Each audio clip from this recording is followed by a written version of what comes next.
사람의 시체를 만진 자는 이래 동안 부정하리니 그는 셋째 날과 일곱째 날에 잿물로 자신을 정결하게 할 것이라.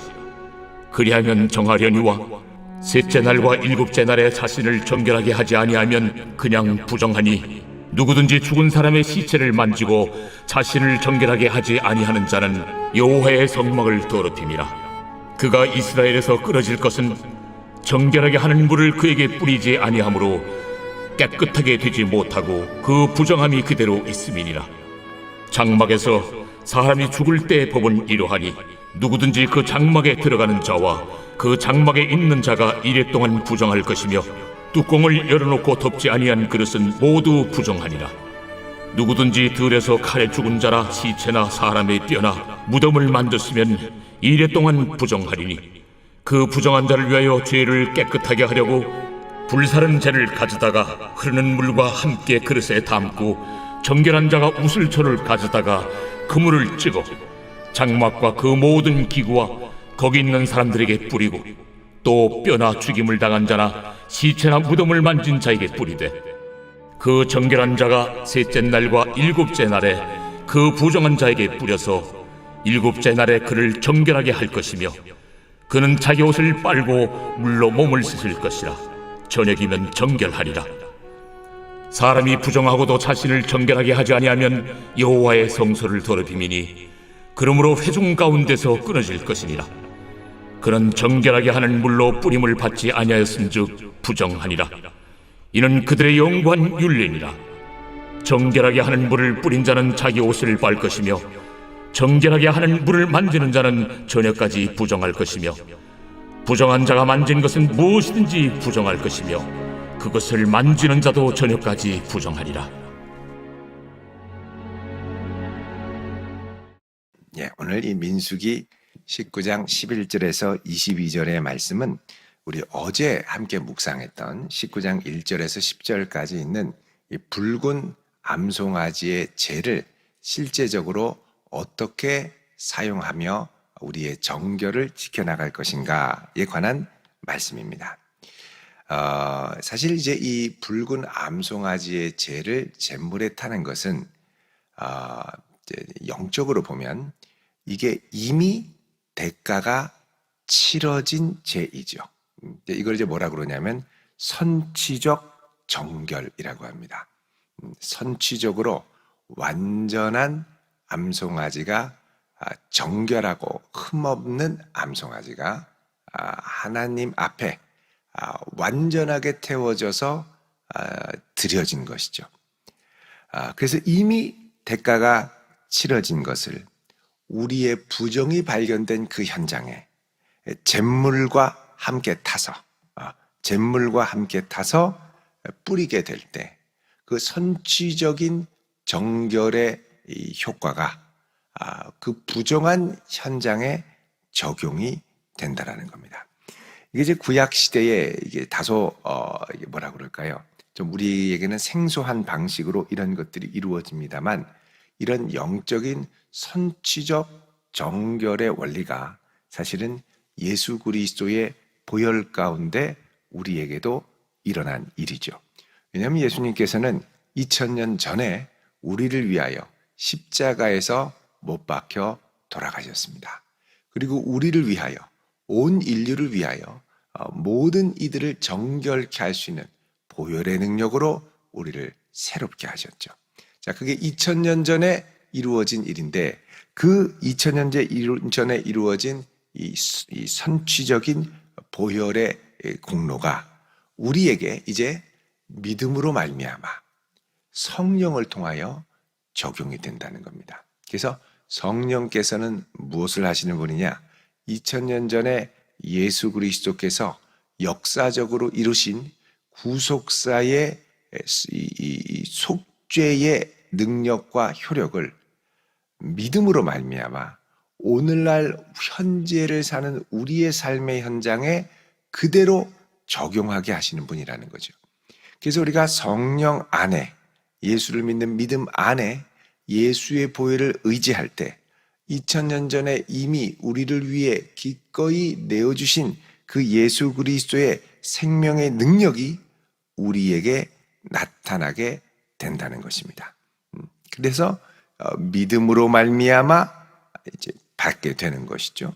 자, 그래서 이런 원리, 선취적인 정결이 삶의 현장에서 정결하게 하는 능력으로 나타나는 이런 원리로 붉은 암송아지의 죄를 활용하도록 하나님이 말씀을 하십니다. 자, 먼저 첫 번째는 11절에 사람의 시체를 만진 자, 죽음의 기운을 접한 거죠.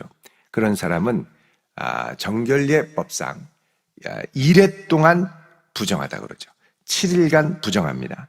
그는 셋째 날과 일곱째 날에 제물로 자신을 정결하게 한다. 셋째 날과 일곱째 날, 그러니까는 이걸 정결하게 뿌리는 날이 2번 있는데 셋째 날, 그러니까 이제 죽음이 본격적으로 이렇게 부패돼서 완전히 썩기 시작하는 게 셋째 날이고, 일곱째 날은 완전수죠. 돌이킬 수 없는 날. 그때 이제 정결케 하는 겁니다. 그러니까 이제 어떻게 보면은 생명의 소망이 끊어지고 부정이 완전히 우리의 삶을 덮었다라고 느낄 때, 그 시점에 붉은 암송아지의 재를 물에 타서 뿌리면 정결의 효력과 능력이 발휘가 된다는 겁니다.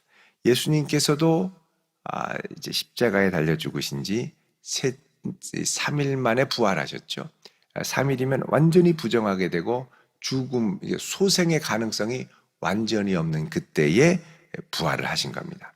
그래서 우리의 힘과 능력으로 정결케 할 수 있는 이 모든 기간이 지나고 더 이상 아무 소망이 없을 때 바로 이 암송아지의 재를 잿물에 타서 정결하게 하는 거예요. 그러니까 정결의 능력을 셋째 날과 일곱째 날에 한다는 건 뭐냐? 내 힘과 능력으로 나를 스스로 정결케 할 수 있는 소망과 희망이 우리에게는 없다는 것을 철저하게 고백하는 신앙을 갖고 가야 한다는 것입니다. 자, 그래서 셋째 날과 일곱째 날에 정결하게 하면 정하려니와 셋째 날과 일곱째 날에 자신을 정결하게 하지 않으면 그냥 부정하게 된다는 겁니다. 그러니까 셋째 날과 일곱째 날에 정결하게 해야죠.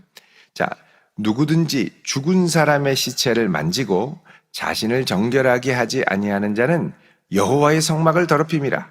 그러니까 이렇게 정결해지지 않은 상태로 하나님의 성막을 드나들 수 없다는 겁니다. 예배를 드릴 수 없고 제사를 드릴 수 없는 거죠. 그러니까 어떻게 되느냐? 정결하게 해야 된다는 것입니다. 자, 그런 백성들은 이스라엘에서 끊어지는데 왜? 정결하게 하는 물을 그에게 뿌리지 아니하므로 깨끗하게 되지 못하고 부정함이 그대로 있습니다. 자, 이미 대가가 치러졌습니다. 이미 대가가 치러졌고 치러졌으면 그 물을 뿌려야죠. 그러니까 여러분, 이 재를 타서 이제 뿌리는 건 어떻게 보면 이 암송아지의 희생의 생명을 타서 물로 뿌린다. 이게 사실 그리스도 예수의 보혈을 뿌리는 것과는 비교가 되지 않겠습니다만, 그 대가가 치러진 것을 통하여 우리를 이제 뿌리게 된다는 건 어떻게 보면 덮는 거죠. 덮는 것. 그러니까 피 뿌림도 어떻게 보면 덮는 것이고, 정결한 피로 우리를 덮는 것이죠. 여러분, 로마서 3장 25절에 보면 이런 말씀이 있습니다. 한번 보시죠. 로마서 3장 25절. 로마서 3장 25절. 우리 같이 한번 읽어볼까요? 시작. 이 예수를 하나님이 그의 피로써 믿음으로 말미암는 화목제물로 세우셨으니 이는 하나님께서 길이 참으시는 중에 전에 지은 죄를 간과하심으로 자기의 의로우심을 나타내려 하심이니 아멘. 자, 전에 우리가 지은 죄를 어떻게 했다고요?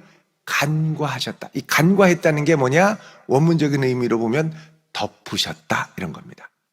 우리의 죄를 무엇으로 덮었습니까? 예수의 피로 말미암아 덮게 된 거죠. 자, 마찬가지로 정결하게 하는 이 물이 우리를 뿌리며 덮어주는 겁니다. 뿌리지 아니하면 깨끗하게 되지 못하고, 그리고 13절 끝에 보면 그 부정이 그대로 있게 된다라는 것이죠. 그래서 우리가 이 암송아지의 제물을 뿌리지 않으면 부정함이 그대로. 그러니까 여러분 우리가 이제 예수 그리스도를 믿는 믿음 안에 있다 하더라도 우리의 삶의 부정함과 죄와 범죄를 질 때 날마다 주님 앞에 나와 예수의 피를 의지하여 회개하며 우리의 마음과 심령을 깨끗하고 정결하게 해야 하겠죠. 정결하게 해야 되는데 그렇지 않고 그 부정함, 회개하지 않은 것들을 그대로 두면 어떻게 되느냐? 우리 안에 이 심령의 상태가 부정해지겠죠. 부정해지면 어떻게 되느냐? 하나님과의 교제가 예전 같지 않습니다. 기도하는 것이 답답해지기 시작합니다. 또 하나님께 예전에는 기도하면 바로바로 응답해 주신 것들이 이제 응답을 해 주신다 하더라도 응답이 뭔지 잘 모르겠고 또 응답도 잘 오지 않고 답답해지는 상태가 되는 거죠. 그러면서 하나님과의 친밀감이 멀어지고 그러면서 이거 자체가 우리에게는 일종의 영적인 징계와 같이 우리를 힘들게 하게 됩니다. 그러니까 이제 날마다 예수의 보혈을 의지하여 주님의 십자가 앞에 가까이 가고 우리의 마음과 중심을 정결하게 하기 위해서 핏부림을 얻기 위해서 주님 앞에 날마다 나아가야 되고 이렇게 해서 주님 앞에 우리의 중심과 마음을 지켜야죠.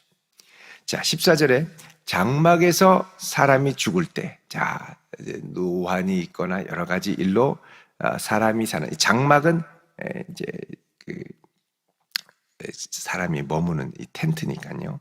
이 장막이 죽을 때, 장막에서 사람이 죽을 때 어떻게 하느냐? 들어가는 자, 나가는 자, 이제 그를 애도하기 위해 들어가서 확인하고 하는 이 모든 사람은 7일간 부정하고 뚜껑을 열어놓고 덮지 아니한 그릇은 모두 부정하리라. 이 사망의 기운이 부정함이 그릇이 이제 집에서 먹는 그릇 같은 게 안에 다 들어간다라고 여기는 것이죠.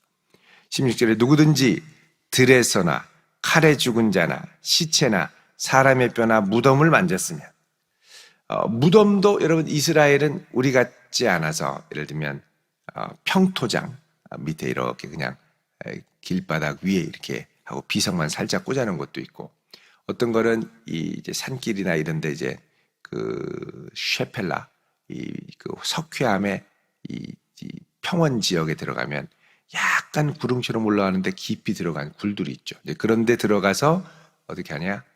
이제 가족 묘실 같은 걸 만들어 놓습니다. 근데 이런 게 이제 잘 눈에 띄지 않으면 그냥 구릉 언덕 위에 이렇게 누워서 한숨 자다 가고 그렇게 쉬었다가 가고 그럴 수 있는 거예요. 그러면 나도 모르게 부정이 임하는 거죠. 자, 그러면 이런 사람들은 이래 동안 부정하다. 이렇게 앉아서 쉬어서 옆을 봤더니 어떻게 돼요? 비석이 있는 거죠. 그러면 아고고고 나도 모르게 부정함이 딱 왔다는 겁니다. 이런 사람들은 7일간 부정을 하고 그 부정한 자를 위해 죄를 깨끗게 하려고 불사른제, 암송아지 제를 가져다가 흐르는 물과 함께 그릇에 담고 그리고 정결한 자, 제사장, 집안에서 정결한 자 누군가가 우슬초를 가져다가 그 물을 찍어서 장막에 다 뿌리고 기구에 뿌리고 사람들에게 뿌리고 뼈나 죽음을 당한 자나 시체나 무덤을 만진 자에게 뿌리고 다 뿌리는 거예요. 이런 사람들에게. 그리고 언제 뿌리냐? 19절에 첫째 날과 일곱째 날에 뿌리고 그리고 일곱째 날에 정결케 된다라는 겁니다.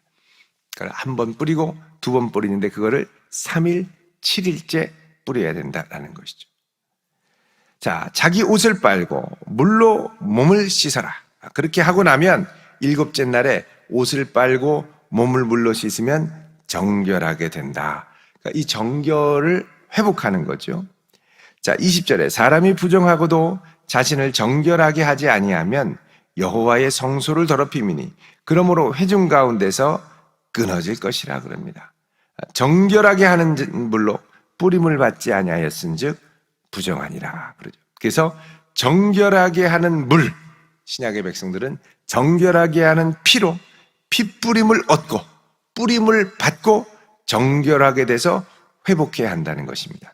여러분, 그래서 우리가 날마다 주님 앞에 나아가 이런 이 관계와 이 마음의 이 부정함을 회복하게 될 때 하나님과의 교제가 다시 열리게 되고 또 마음의 평강을 회복하게 되고 하나님이 우리에게 내리시려던 징계가 멈추게 되고 하나님께 더 가까이 나아갈 수 있게 되는 것입니다.